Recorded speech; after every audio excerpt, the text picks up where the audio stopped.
me. I thought they were charged, but I'm not sure what's left on them. Don't worry, mate. Don't worry. So, guys, thanks very much for checking out another Elite Coach Live. Today, I am joined by somebody who's been through our level 4s, currently going through the ECM, and has a great story. So, just wanting to get him on and share it, because I think it's great to share people's stories to inspire new coaches that are coming into the game, but also people that are in the game who are possibly looking for the next steps of what they want to do, or just learn from other people. So I am joined by the awesome Garry Jackson. Garry, how we doing, mate? Hi, Steve. I'm very well, thank you. Thanks for inviting me on here. Very much looking forward to mouthing off and getting through all my story. No worries, mate. So obviously we could tell Garry doesn't generally live in a building site, just so you know. He's on a special mission. He's been given the opportunity to open up his own facility, which has been something that has been on the cards. It's something that he's wanted to do for a while. And it kind of came probably 12 months earlier than what you were expecting. Is that right, Garry? Very much so. It's always on the cards, and I always seek him, but it just, out of the blue, it came as an opportunity. I was like, be stupid not to. Let's do it. Yeah. Oh, good man. So, right, before we start chatting about your facility, and we won't get into the headaches of shipping equipment and building and all of that kind of stuff, do you want to take us back to the start of your coaching journey? Do you know what I mean? What got you interested in becoming a coach, mate? It goes back 30 years. So I joined the Army in 94. And I've been in the Army for 30 years. I left 12 months ago as a regular soldier. I now do part-time as a reservist just to keep my hand in, because I didn't want to leave, but I had to through change of priorities, i.e. the family being the priority. Yeah.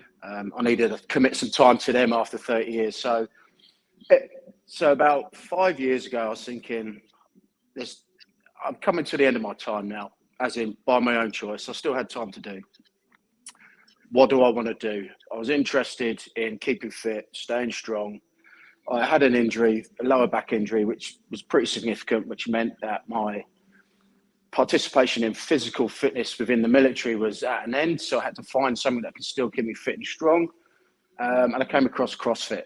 And it allowed me to satisfy the need to be fit and strong and be of value in service to the military. So I did that for a bit, about 2 years, and then found the love of weightlifting and found that more interesting, purely because it is more technical. I have a brain for detail.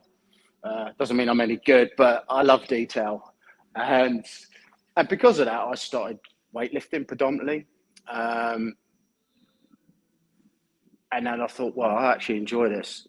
I've been in the Army for 30 years. I've mentored, coached people, human beings, to be better human beings. And we call that leadership in the Army. So I thought, well, how can I utilize that? I thought, well, being a weightlifting coach, if I enjoy that, enjoy helping people, mentored, led people, I can do that on a platform or in a facility somewhere. I'm not saying it's going to be easy, but the skills will transfer. So I thought, well, how can I be good at that? Because it's going to be a different dynamic, military personnel, civilian population, completely different dynamic. And I'm not saying in the Army, everyone has to do as they're told because that's the Army. They do as they're told because they trust in you. They have belief in you. So there's a system in place that enables you to allow people to do what they want you to do, but only if they've got your buy-in will it have an effect. So having been successful at that, I believe, I thought, well, let's do this. I can do it, but how can I do that? Because it's a different set of people. They're not always going to do what you wanted to do, and it's going to take a lot longer to get the buy-in. So I hooked up with my current mentor. He's one of my best friends now, Justin Holly at Willpower Weightlifting. So I was coached by him, mentored by him, and that was all very good. It was really great, good stuff. But there was something missing. Because weightlifting is a little bit purist in its way because of the history behind it. There was a little bit of missing behind it in terms of knowledge and skills in outside of the weightlifting, because how shall I put it?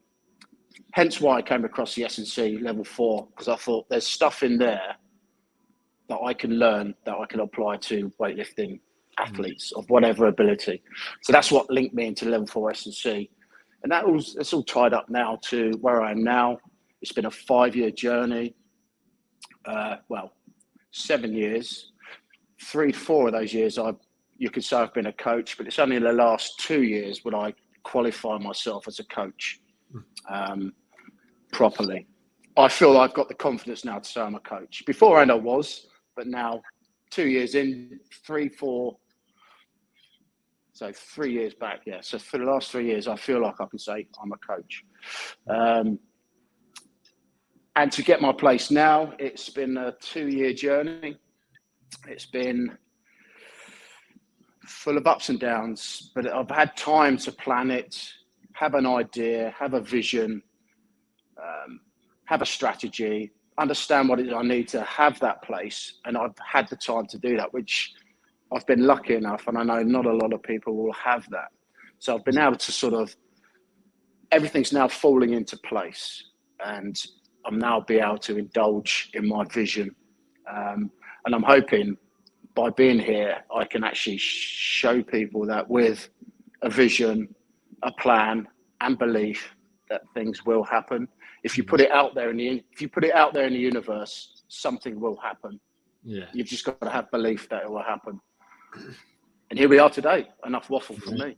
No, mate. That's great. There's so many great lessons for people watching there. And I think what I'd like to say is, if you look at Garry's journey and what he's done, it'd be fair to say, Garry, I think it was sort of like zigzagging forward.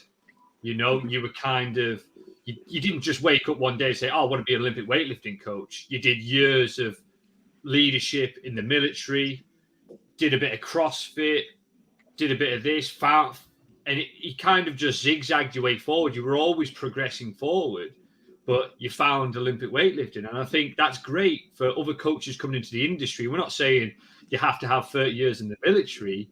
It means that don't be scared to try lots of different things early in the piece and experiment, because as long as you're sort of trying something and then going, right, okay, I liked it, but that wasn't for me. Because if you notice, Garry didn't turn around and say, oh, I fell in love with CrossFit because it got me fit and strong, satisfied my need, and then he became a CrossFit coach. He was like, oh, I like CrossFit, but actually I quite like this Olympic weightlifting bit, so I'm going to dig into a little bit deeper there. And you never know, it might have led him and said, actually, I don't like it, but I quite like the endurance side of CrossFit, so I'm going to start doing obstacle course racing.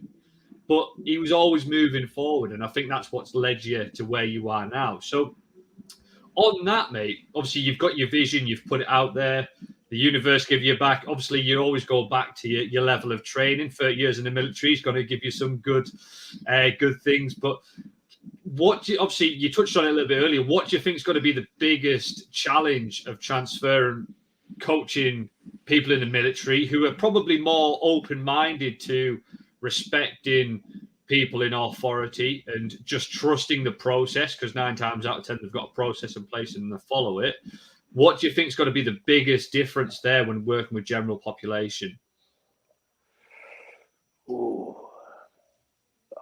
I think if I'm honest, it's my own confidence and my own belief that I'll be able to do it, and I'll be able to be successful in what I want to do. Because having 30 years in the army, everything I've achieved, I've worked for, but there's a system there that will support you even if you're at the bottom and you're at your lowest. Out here, I'm on my own, and so it's a whole new ball game for me. I'm very values-based, principle-based kind of guy. And whenever I meet people for the first time, I'm already measuring them to see whether they are aligned to my values and principles. So I think the biggest hurdle I'll face is understanding or deciding, can I be choosy and picky on who I accept into my establishment, or do I just have to allow people to come in no matter what, and then those that aren't suitable will naturally weed themselves out? Or do I, at the first hurdle, say yes, no, and just, go from there. I don't know. I'm just going to have to suck it and see, because, I don't want a big place, based on numbers. I just want a place that's going to have a standard, a culture, and a strong ethos built on values and standards. And the principles behind that will be set by me. And then the club will then develop and grow those values and those principles into the club culture. So I suppose that would be my biggest challenge. Yeah. Am I selective, or am I hard-nosed at the front and be selective, or do I just let it go and then see how it goes from there? I think by having strong values and strong principles, mate, I think that'll be part of your selection process naturally anyway. I think because people attract to people that they trust, like, and they get to know. It's that know, like, and trust thing. But also, I think it's ultimately, you kind of know if it's a good feel for you. It's like when you go to a restaurant or a bar on a night out, or go somewhere, you can kind of sit in somewhere, you might have one drink and you go, just not feeling it in here. I want to go somewhere else. And you might go to another bar and you'll spend all night in there, right? Same when you go to a restaurant, it's like the food's not bad. It's not my kind of place. And I think gyms, which people are starting to be a bit more attuned into what it is they want. And if you're going in there and say, listen, this is what we are, this is what we do, this is what we stand for, automatically people will go, that is exactly for me, or it's not. And I think that's a really important lesson for coaches watching, is they spend years trying to look at that philosophy, what's their values, what they stand for. So they spend years coaching people that they typically don't want to coach or don't get a lot of enjoyment of. And I think that because it's that front and force center of you see yourself, I think ultimately the people that will be attracted to your business will then end up being people that are aligned with your vision. You'll get some that won't like it 6 months down the line or 2 months down the line. We all have that in our facilities, but I think the fact that you've got it front and center is a really important thing, mate. Yeah. I'm the kind of person that I'm very friendly, very polite to people, but you've got to spend time to get to know me. And I know in a business where you're customer focused or athlete focused, I think that barrier that I have, because I'm a very sort of closed kind of person, you've got to build trust to get to know me. I think I have to sort of allow that to dismantle that quicker than what I would do naturally. Yeah. I don't know. Maybe we'll see. Yeah. I think for that, I think the facility will bridge the gap. So I think the facility will, you're shielding it half on yourself and half on the facility as well, and the community that you're building. So I think that's going to be a really good point. But it also chucks up a really interesting point of kind of what's your vision for the place, mate? Obviously, you've got your principles and your values, but what do you kind of want? Where do you sort of see yourself in a few years' time with this facility? My end state is I have a weightlifting team. Yeah. I manage that team, and the facility supports that team, and the facility is managed by somebody else. That sounds like a really grand plan, like it's going to be a massive plan. No, it's not. I don't want it big. So to start with, I've already approached the school. They've approached me. They've reached out to me actually as part of their management and behaviour program. They want me to deliver some classes and stuff, and be part of the kids that are having trouble, difficulties, as part of their sort of mentoring program. So I'm already in connections with that. So that's kind of where I wanted to go to start with. And youth development, adult population, general population, and athletes. So there's a broad spectrum there, but my aim is to go to these sort of clubs, charities, if you like, that have these youth that are struggling. I can then be part of their development program. I'm also their talent spotting, saying, right, there's potential there. See if they're interested, get them to the club outside of that organisation or what I'm providing, and then grow the team that way. So grassroots development into a team. 5 years time, I've grown my athletes, because I want an environment where if I've got someone, I've kept them. I don't care on their potential, their ability. If they're a good human being, then let's stay, let's work on you, let's develop you. And if you're going to be a good athlete and a weightlifter, then be part of the team. If not, just be part of the culture and the environment of the club, and that's it. That's it, really. I just got to let it go, see how it goes, and then just have a goal, but allow myself to be flexible and deviate, but hopefully bring myself onto that arrow. Yeah. And I don't know if that answered it, to be honest. But. No. It's great, because I think there's a lot of people that'll be in a similar situation, and I think it's great that you're exploring it, but you've got your backbone of what it is you're trying to achieve in the vision, and sometimes there is little bits of flexibility. Is like I say early in the piece, as long as you're zigzagging forwards, you might find the charity, the school projects are great, but they just didn't work at the time. Yeah.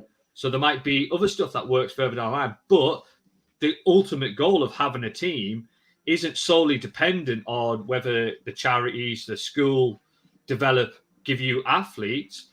They might do, and that'd be great. But because you've got a few things, because you're opening the facility, it's like, I want to cater for these people. Some people, you might get the 80-20 principle. So 80% of people might be coming that just want to stay fit, stay active, be part of the community. 20% of them end up becoming part of the team, and that's it. But I think the fact that you've got your vision first and foremost, and you're not changing that to suit the uncertainty. You're changing some of the variables that feed into that vision and the objective. And I think that's a really, really key thing. And that'd be a lesson that I'd recommend to anyone. And obviously, you know it yourself. You're not going to deviate your vision. You're probably not going to swap your Olympic bars for trampets and Zumba and stuff. I mean, I don't know. You're a bit of a Zumba fan, Garry. Could you knock a bit of a two-step together? Have you ever seen a soldier dance?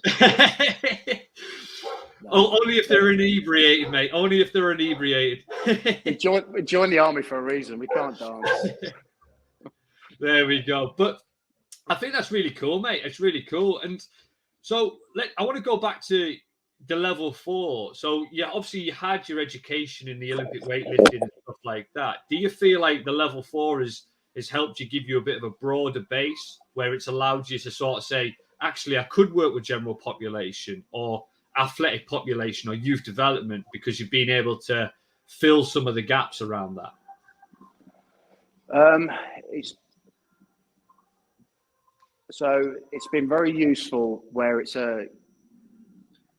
made me explore outside of just weightlifting, and not be so narrow-minded as to, how we program in weightlifting, how we periodize in weightlifting is the only way to program and periodize. There's so much more outside that can be included. So, what is S&C? For me, it's about it's athlete preparation. That's how I would define it. Yeah. That's just my definition. Athlete preparation.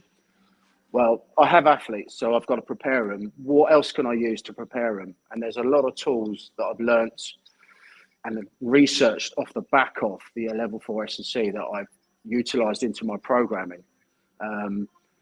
And you don't see in a lot of weightlifting programs nowadays, the plyometric stuff, explosive training.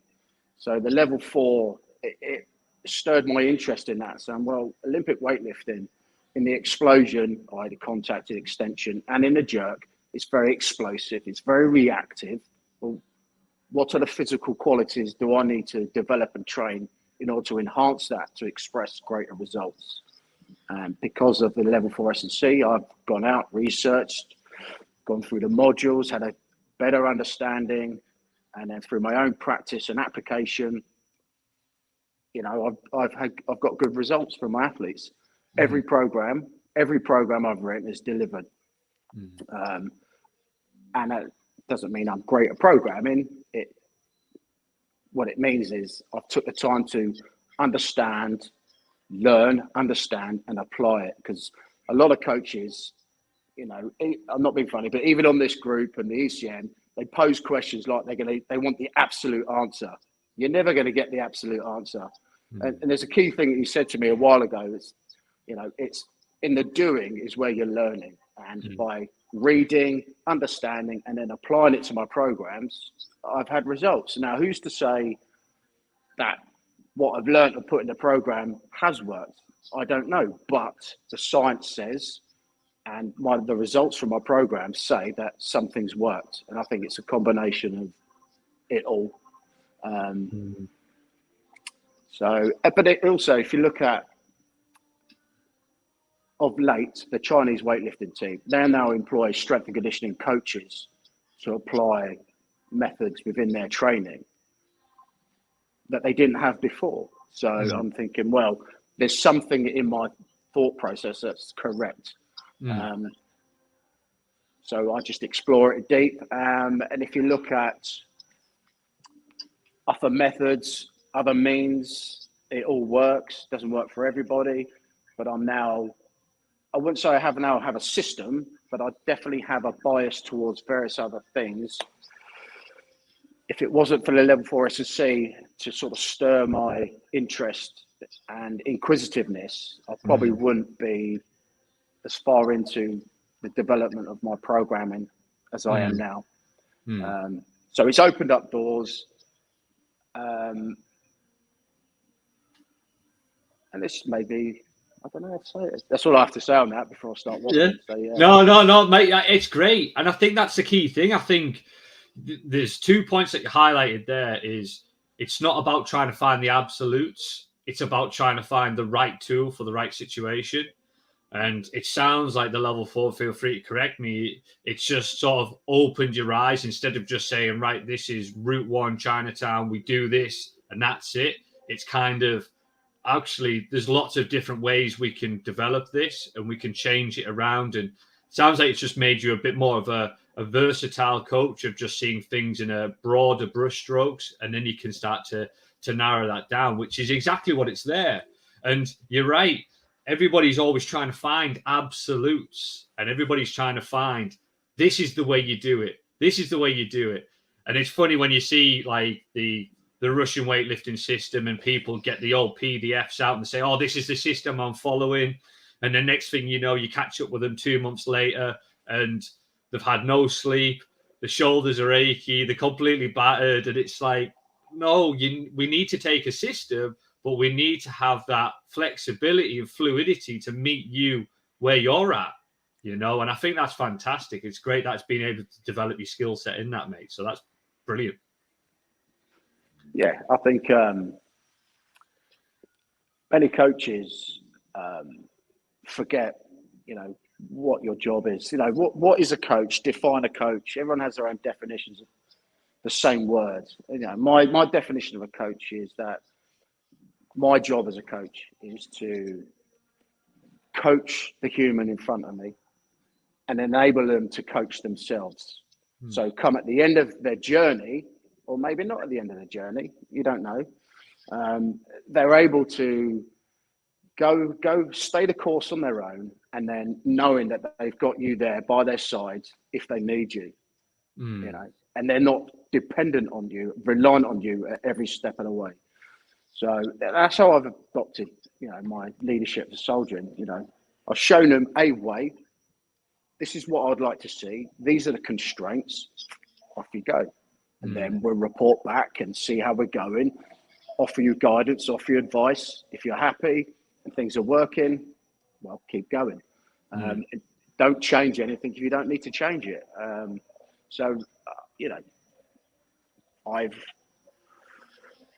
by experience been on the level 4, just being inquisitive, just put it into practice, and just understanding that the person in front of you is a human being. They're not a research paper, because the research paper is great, but it doesn't allow you, for me, research is a point of reference, maybe a start point, and that's it.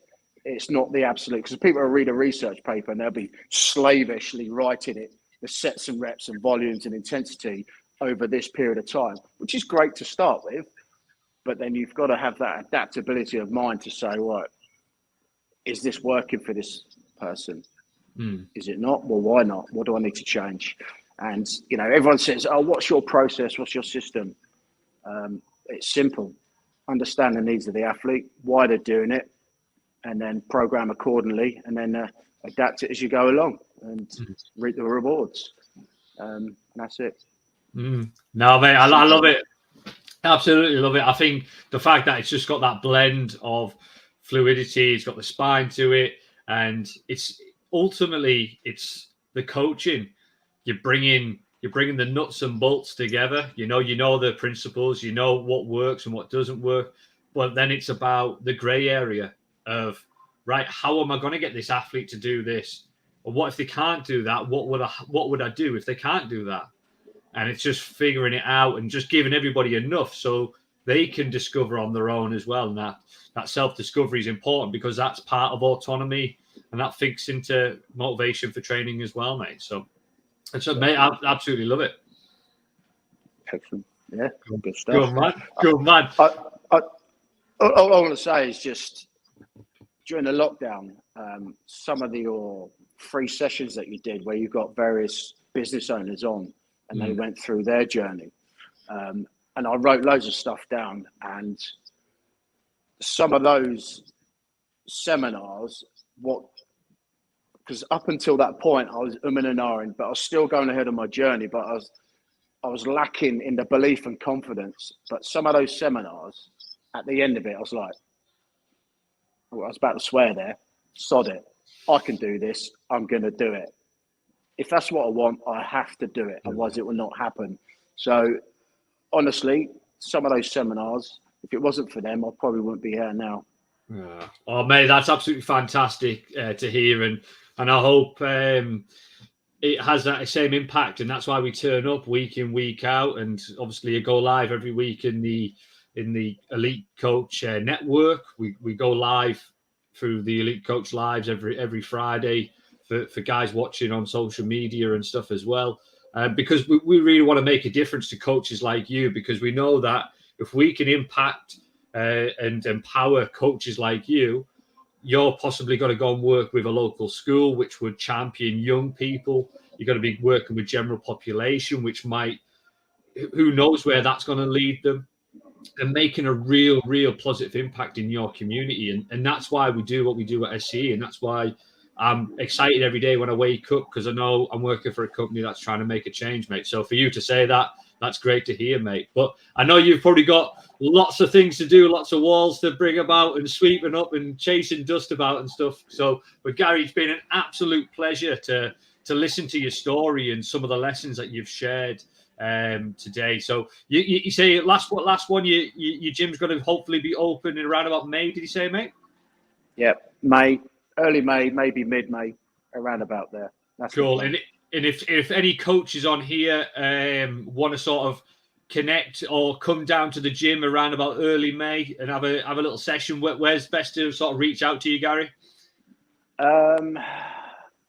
Facebook, Legion Barbell, Instagram, Legion Barbell Arete. I won't tell you what that means. You have to find out for yourself.